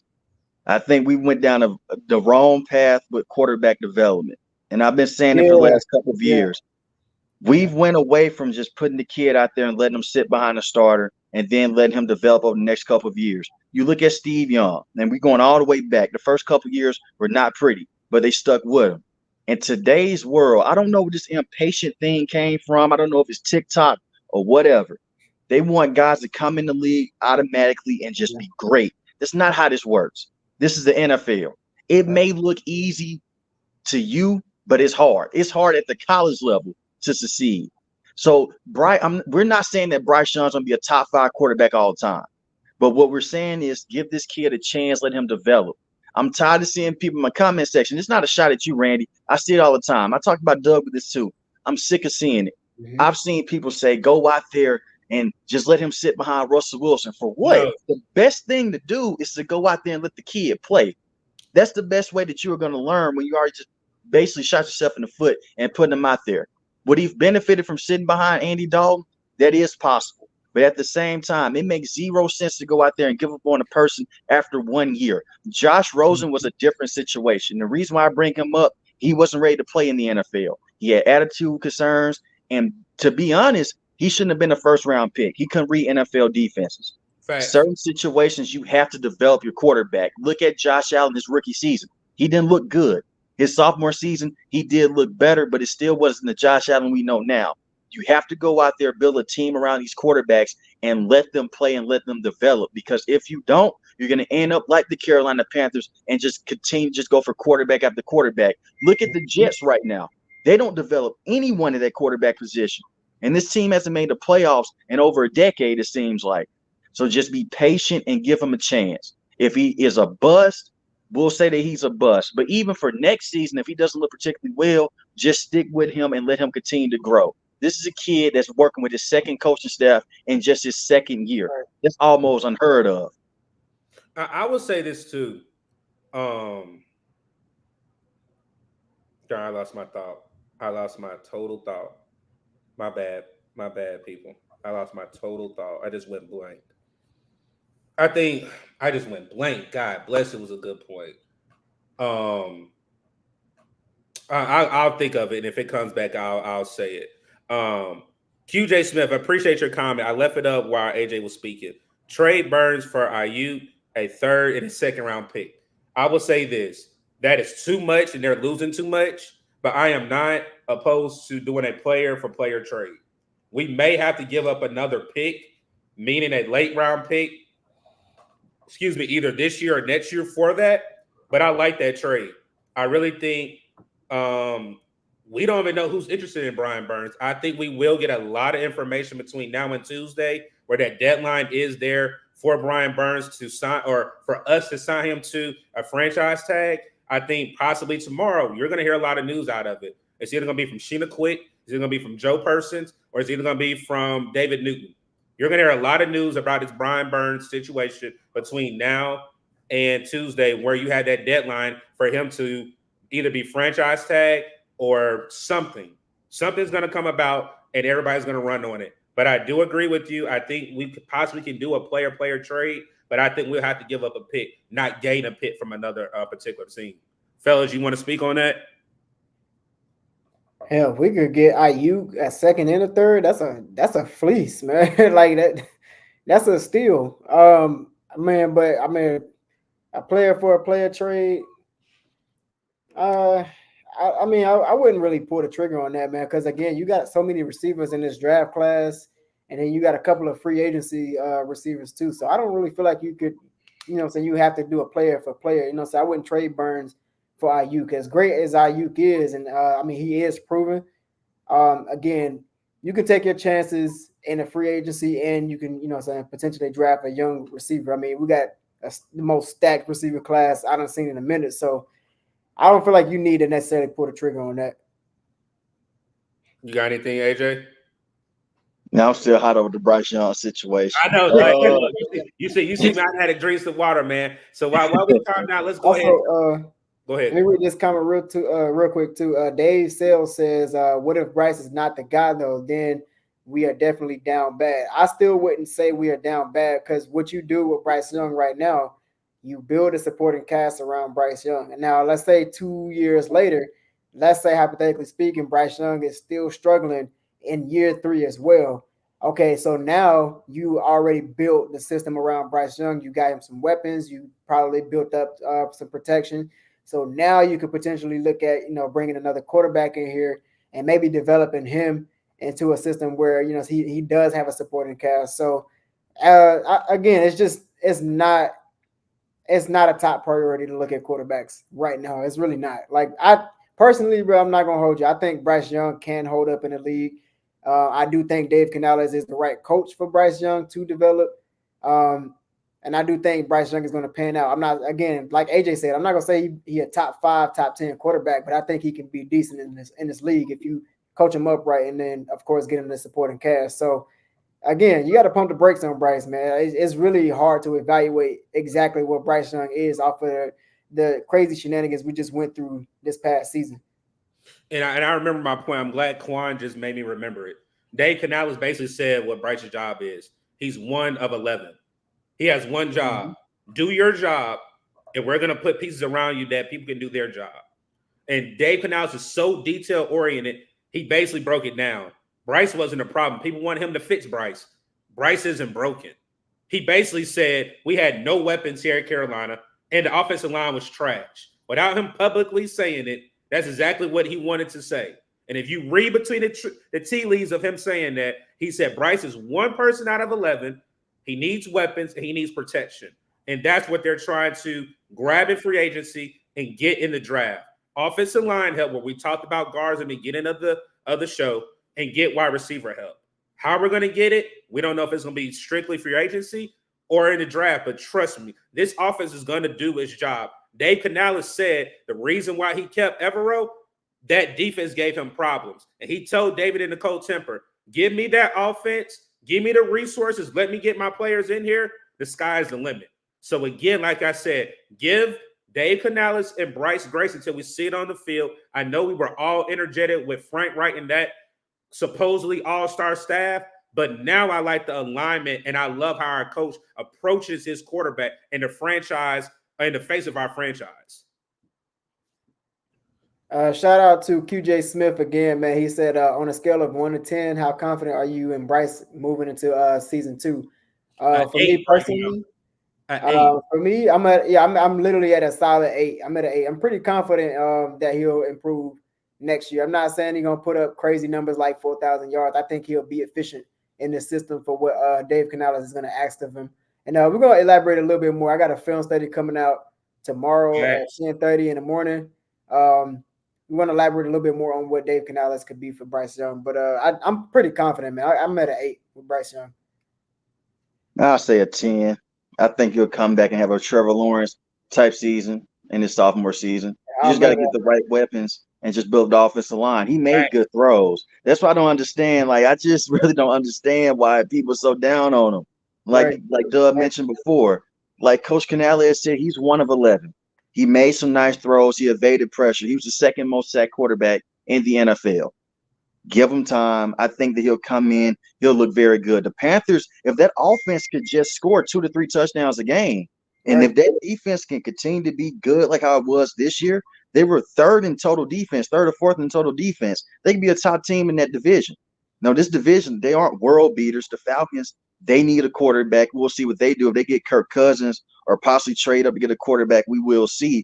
The Saints are getting older. They're going to have to deal with those contracts sooner than later. And the Tampa Bay Buccaneers may lose Mike Evans. And they just lost Dave Canales as their offensive coordinator. So we'll see what they can do. But the Panthers are definitely in the mix to possibly be a tough team in that division, just for that defense alone. So I think Bryce will be good in his second year. Usually quarterbacks either go up or down in their second year. He had a bad rookie season. Usually when quarterbacks have a horrible rookie season, they usually bounce back a nice way in their sophomore season. Yes, sir, man.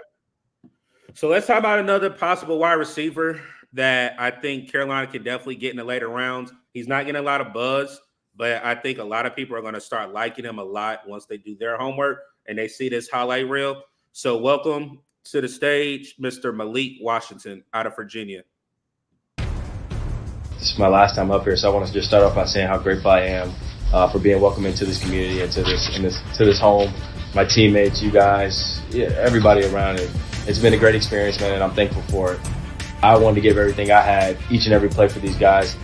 I've seen myself not only become a better football player, but a better person. And it's because of the guys I was around. It's because of the coaches I was around, the situations that I was put in. I was able to grow from those situations.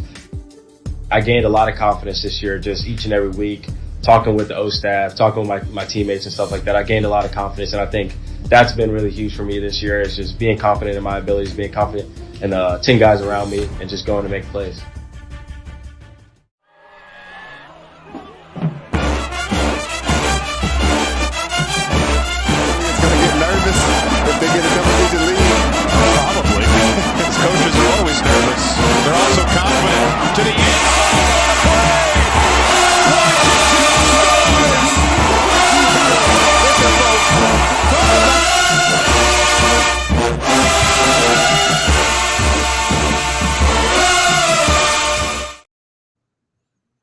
Yes, sir, man. Shout out to the HBCUs, man. Like I said, music. I love music. I definitely had to put a little flavor on it, man. Definitely wanted to put some flavor on one of the highlights. Mr. Washington, if people do not know, is very not respected.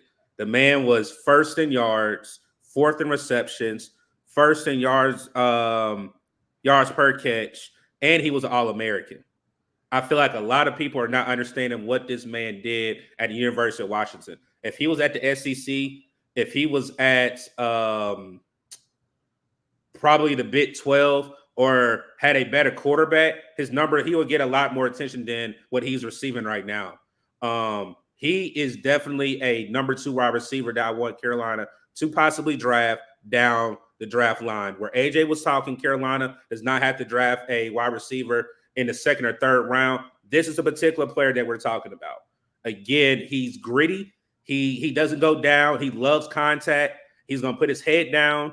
It's almost like another Xavier Legette, but in a smaller version in height. If you look at his catch radius, it's ridiculous. That last clip was at the East and West Shrine Bowl here in Frisco, where he was already meeting with Carolina. He's another wide receiver that Carolina has already met with twice. Once at the East and West Shrine game, and we also met with him when he was at the Combine as well. So I think Mr. Washington is definitely a candidate for Carolina to possibly bring in for a 30 prospect, one of the 30 prospects that you're able to bring into your building, and I'm looking forward to it, man. What you got, fellas? Hey, I like Washington. I like him a lot, man. I'm not gonna hold you. I don't really watch a lot of college ball, so you really put me on to this guy. So once I did the homework, I looked at the film, I looked at a little bit of his scouting report and stuff like that, man. And I really started to like him a lot more, man. This is a guy who could possibly be like an early day 3, maybe mid day 3 guy. Very physical, like Doug said, very physical. Got a heck of a stiff arm. He bounces off of contact very well, man. He's got a lot of power, very feisty runner, very shifty as well, got speed, and Doug also alluded to that catch radius. His catch radius is insane, man. This is a guy who also broke the Virginia record for receptions and reception yards. So this is a guy, again, Doug says it's not enough respect on his name. I think you should definitely put some respect on his name. A lot of people probably, said he probably go under the radar because he is only 5'8". He's a pretty short receiver, man, but he don't play like it on tape. This is a guy that definitely reminds me a lot of Steve Smith, not only because of the height, but because of the physicality that he plays with. This is a guy who's not to be reckoned with. He got speed and he got power. He's not just finesse guy. He's not just shifty. He can also run through you, like Doug said, man. I've seen him throw a couple stiff arms. I've seen him bounce off of tackles and still go from 0 to 100. This is a guy that really has a high ceiling, man. I mean, again, he got a heck of a catch radius. For him to be 5'8", his catch radius is insane. It's wide. So I don't know. I mean, it's a lot to like about him, but I mean, only knock on him is, of course, that 5'8" height. And I mean, that's pretty much it, man. This is a guy plays. Well, I believe it was 88% of snaps from the slot, so pretty much a slot guy. Probably gonna see him in the slot moving forward in the NFL. But yeah, definitely effective. I like this guy a lot, man. He's a dog. Oh yeah. I was hoping you were going to use that term. Exactly what Dan Morgan wants. He wants dogs on this team. And you alluded to a player that was a dog that was underestimated when he came out of Utah, and that was Steve Smith. Steve Smith gained his respect on the field. He talked a lot. Washington doesn't talk a lot, but trust me, he was able to back it up. And I think Washington will be able to back it up with his size. Again, you think that he can't go up for a ball, or he's not going to be mean with the catch or try to come down with it in one-on-one. I think Washington will be a steal of the draft if we're able to get him. Again, he's not respected, and people are not looking at the numbers he was able to put out. Go ahead, AJ. Please don't let the following teams get him: Kansas City, San Francisco, or the Packers. Boy, you talking about a wide receiver that fits exactly what they want. He's not going to go in the first, second, or even possibly the third round. He's going to be one of those day 3 picks that you look at and just say, man, you know what, whatever. He's going to come on the roster. He could possibly be a starter in the NFL. Like Quan said, 88% of his snaps came within the slot. He can go over to the Los Angeles Rams right now. They did not have Cooper Kupp and Puka Nacua, and he could be a star. He's a very good, productive wide receiver. The only reason why he is getting slept on is because of his height and because he went to a smaller school. If he went somewhere like a Alabama or to Georgia, they'll be talking about him the same way they talk about Ladd McKee right now. Physical wide receiver, can catch the ball and can body people against the sideline as well. And he could play some outside wide receiver. They just didn't ask him to. Is a playmaker with the ball in his hands. I don't want to see him go to one of these good teams, and I got a feeling that he will. I definitely don't want to see him with Kansas City because that's a nightmare. If he can stay healthy at the next level, this could be a receiver that a lot of people look at and say, man, he went in the 5th round. What were scouts thinking? I'm with you. Like I said, whenever, and again, the thumbnail is talking about possible live reaction. People that killed the combine. I know everybody, again, is going to talk about Worthy. They're going to talk about the J.J. McCarthy's. We're talking about players, again, like I told our panel. Players are not, or Super Bowls are not won in the first round. Super Bowls are won in the 3rd, the 4th, and the 5th round, where your GM has to dig and get talent. Because if you get first-round picks and you're going to the Super Bowl, Kansas City drafts where? At the end of the first round every year. Or what, 3 out of the last 6 years or 4 out of the last 6 years, however you want to say it. You have to get talent in those deeper rounds. And this is a particular player, like AJ just said, if he goes to the Kansas City Chiefs, everybody's going to be like, oh, my God, this guy is so dynamic. No, we're telling you right now, you have to take advantage of getting a wide receiver like this that is slept on, and he's just looking for an opportunity to get drafted by your team. Again, this is where it comes into play, how Carolina goes with their game plan. I do think we're going to double down on wide receiver, but it really goes based off of picks. We panicked the year before with getting DJ Johnson. I'm waiting to see the reason why we panicked and got DJ Johnson. Nothing wrong with Jonathan Mingo, but I think we could have waited for Jonathan Mingo. So again, where you have tape out there and the type of receiver or type of player our GM wants for his team, meaning that he's the GM and director of operations. Well, I mean, look right at Mr. Washington. Why not? I see a couple of comments. QJ Smith said, I hope Keon Coleman will be available. He reminds me of an athletic Alshon Jeffries. Okay. I never thought about that comparison. 2 fans in the stands. Our guy CJ said Coleman's going to be gone before 33. I don't know. And CJ, we said in the beginning, it depends on how this quarterback class goes. If it's 5 top quarterbacks or 4 top quarterbacks in the top 10, talent is going to keep falling down that line. And I think you still got 2 of the best corners, and Toledo's corner and what's the other corner that came out of God bless. I just had his name. You got Toledo's corner. Help me out, fellas. What's the other corner that's supposed to go in the first round?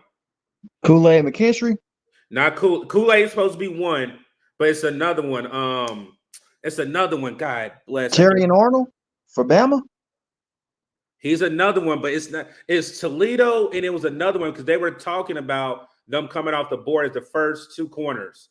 Oh, Wiggins. Wiggins. Oh yeah, Nate Wiggins. So again, you still have corners there. Then you still have the top tier receivers in Neighbors. Romo Dunze, Marvin Harrison. There's a possibility if these quarterbacks go quick and go in the first top 10. Carolina's going to get a steal player if they stay or if they trade Brian Burns. We're sitting in a great situation. I know people are not looking at it through a lens. You're just looking at a reaction now. Carolina's in a great situation right now. Basically, go ahead, AJ.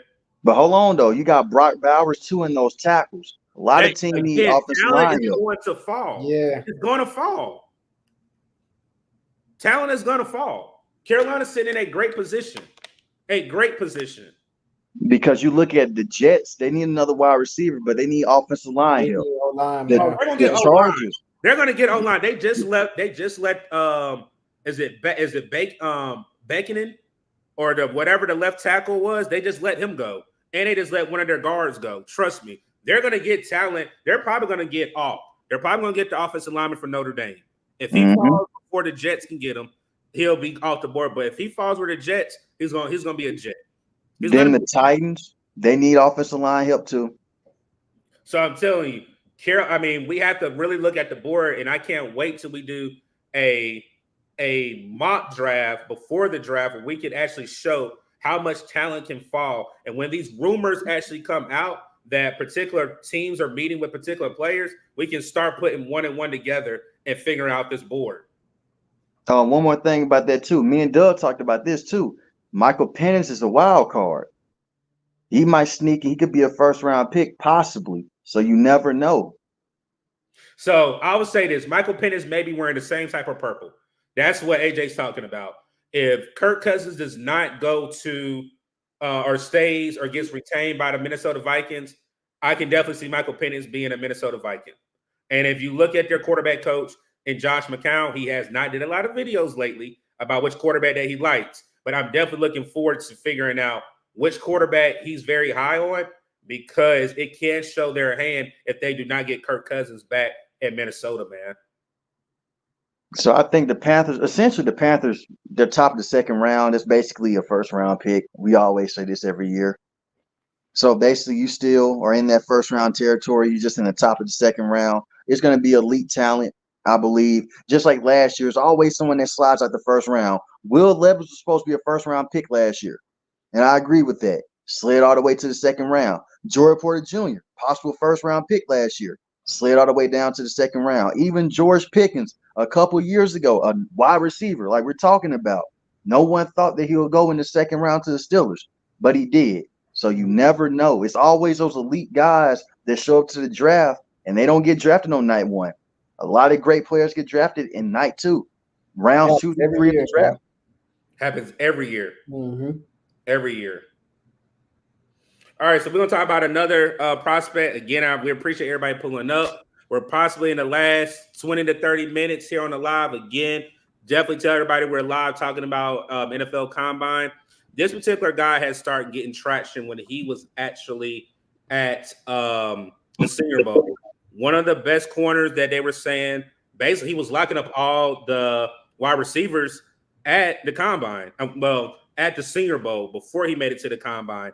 And based off his metrics, based off of his 40, but his tape really shows. He's aggressive.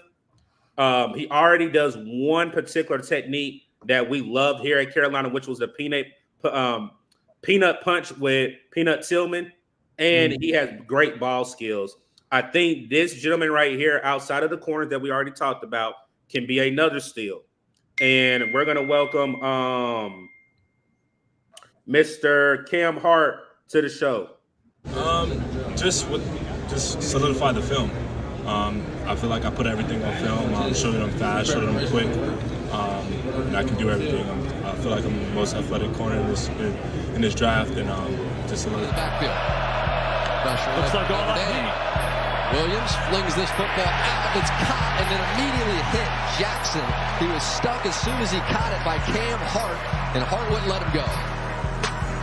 Gets it into Morrow Williams' hands. He's going to try to make a move. This is Cam Hart. It's textbook. Uses the right hand to punch it out. And Xavier Watts, this guy's been everywhere. Talk about a ball hawk. The guy used to play for the Chicago Bears named Peanut Tillman.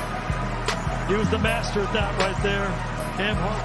First down to the 46. Hurts again underneath. Intercepted. Cam Hart.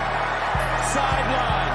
Cam Hart. Staff came in. It was a much different offense. And a really rough season for Armstrong. His pass incomplete. Intended for Juice Marine. Broken up by Cam Hart.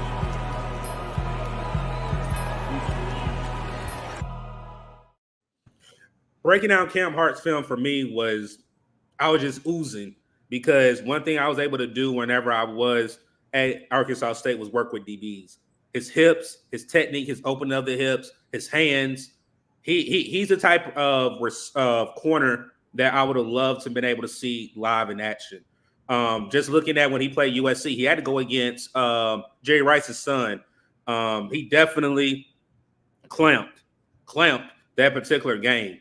One thing I also like with Cam Hart, he's very detail oriented. If you look at the very first highlight, when the wide receiver tried to do a juke move, what did he do? Like we said, the peanut punch. One thing a lot of DBs try to do now and learn from Peanut Tillman was the peanut punch.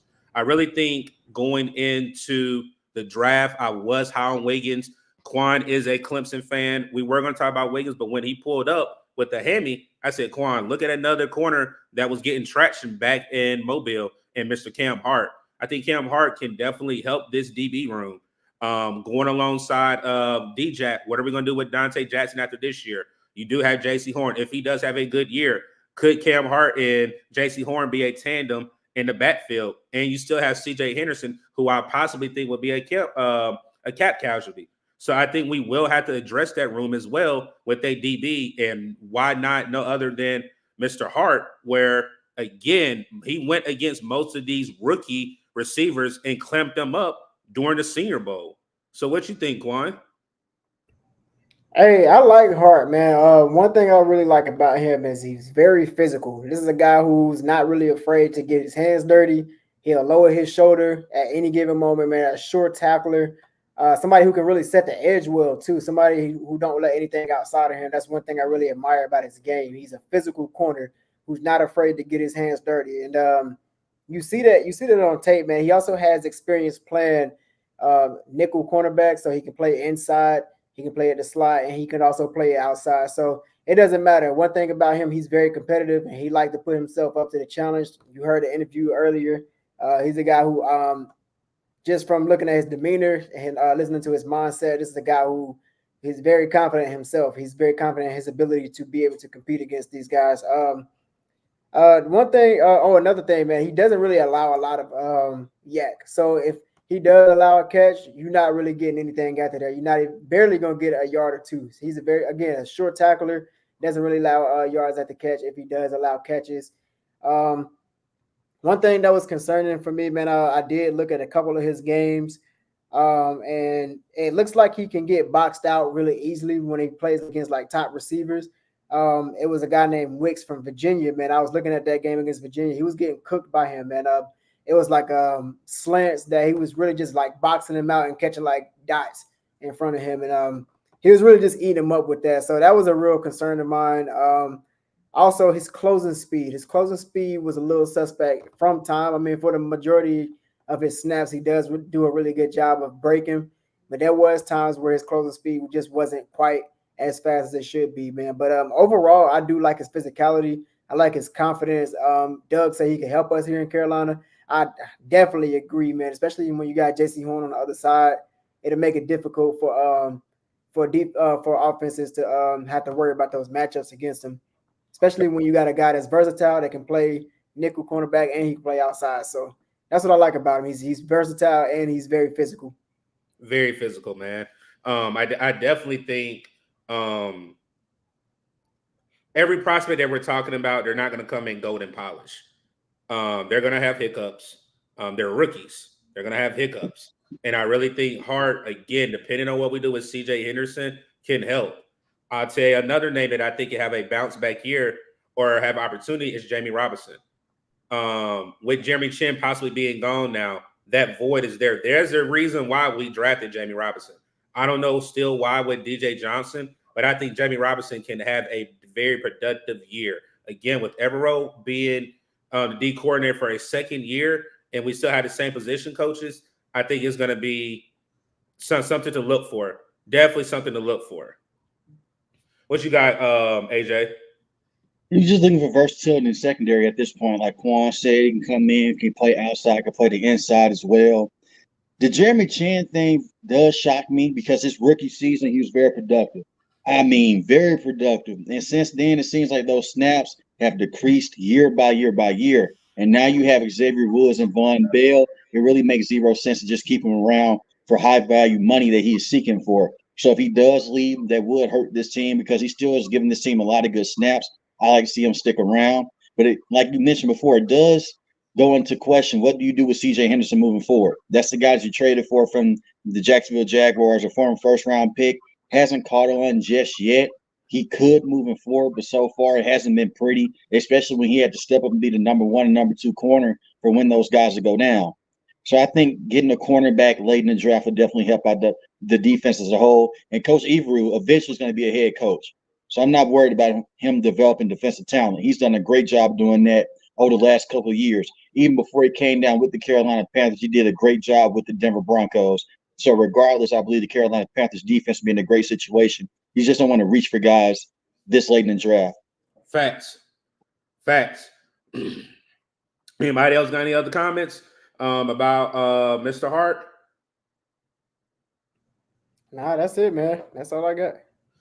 All right, well, ladies and gentlemen, that's all we had tonight, man. Again, we're going to open up to the chat. We already dropped the link in the chat. Somebody wants to pull up. Again, if you have any particular prospect that you want AJ, Quan, or myself to talk about, we'll get into it before we head out of here. But I definitely want the fellas to definitely let us know what's coming up on their channel. Quan kind of alluded to it a little bit, what's coming out tomorrow, man. So, Quan, go into the folks that's coming, what you got hot on the press tomorrow morning.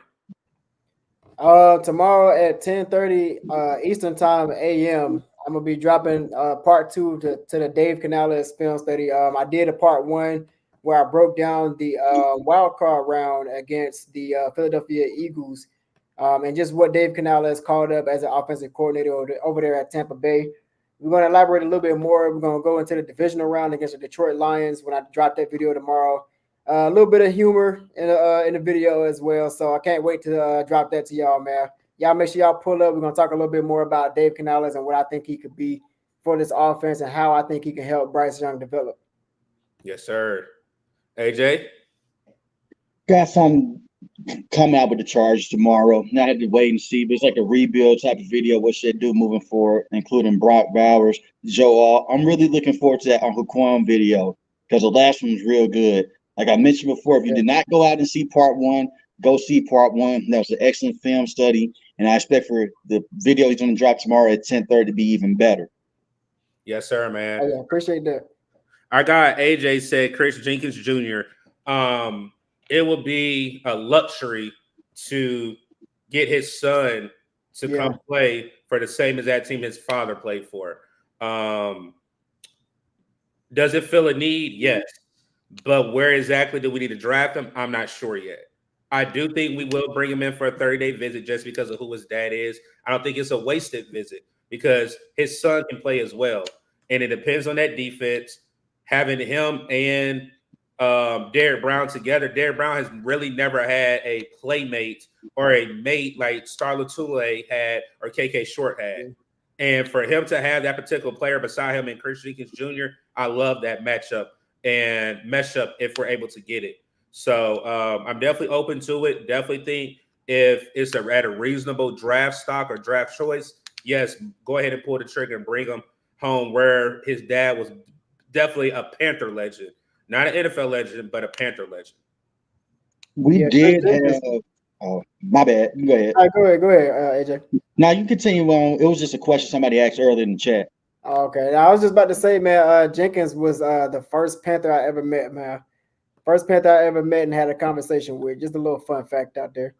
Oh yes, Shout out to love Jenkins. that. Jenkins. I love that. So Randy asked like earlier when we were talking about Bryce Young, he said, "Will Caleb be great at the next level?" Okay, you want to jump into it first, or you want us to get it? Uh, y'all can get into it. It's a mixed bag. It's a mixed bag, and what I mean by a mixed bag, you do not know what exactly you're gonna get. The prima donna that you got, I got to be in this penthouse. I got to have X, Y, and Z. I understand NIL money, but some of his teammates came out and said that they did not like him. Not saying it, but again, like you can read it between the lines, like Dave Canales said about our offensive line and our wide receivers. If you read the tea leaves, we all can comprehend exactly what he was trying to say. So for me, it just depends. Scheme is very big. And do we really trust him to really do something in Chicago? And Chicago just has, I hate to say DJ Moore and whoever else they have. I'm looking at they're going to need to add another wide receiver. Is that with the 8th pick that they have? Mm-hmm. So they have to draft another wide receiver. But I think you're going to have a disgruntled fan base if Caleb comes in and does not do well, because they're going to say, why didn't we just keep Justin Fields? Justin Fields is loved by his teammates. The city of Chicago really saw what he was able to do. So it's almost, he might be in the same boat as Bryce Young with the Carolina Panther fan base. If he does not come out and be light years ahead of what everybody wants him to be, forgetting that he's a rookie coming into the NFL, Chicago's going to be underneath fire again. I'm gonna say this, man. I like Caleb Williams. I like his game.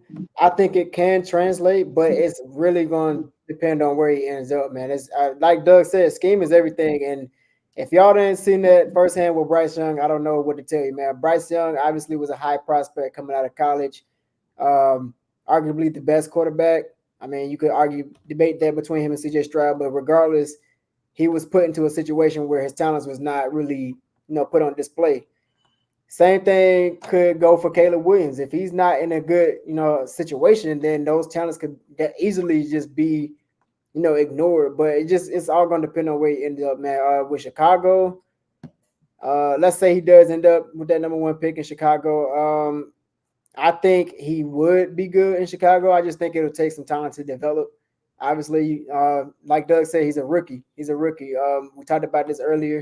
You got to give his time. I mean, AJ told y'all earlier, a lot of us have gotten used to seeing these quarterbacks, or at least grown the expectation to see these quarterbacks come in and produce right away. You know what I'm saying? We've seen it with a couple of quarterbacks, but these guys are like anomalies. You know what I'm saying? They landed in a situation that was good for them. So I don't know. With Caleb Williams, it's just one of those things. We just got to wait and see where he's going to end up. But if it's with Chicago, I think he'll be just fine. It's just going to take time to develop. Yes, sir. Go ahead, AJ.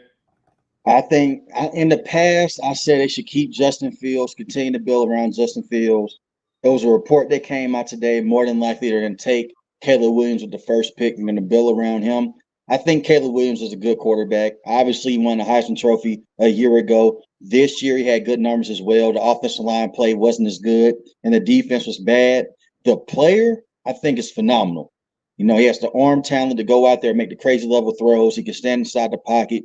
He can read NFL defenses. As a person, I don't know him personally, so I can't speak on how he is.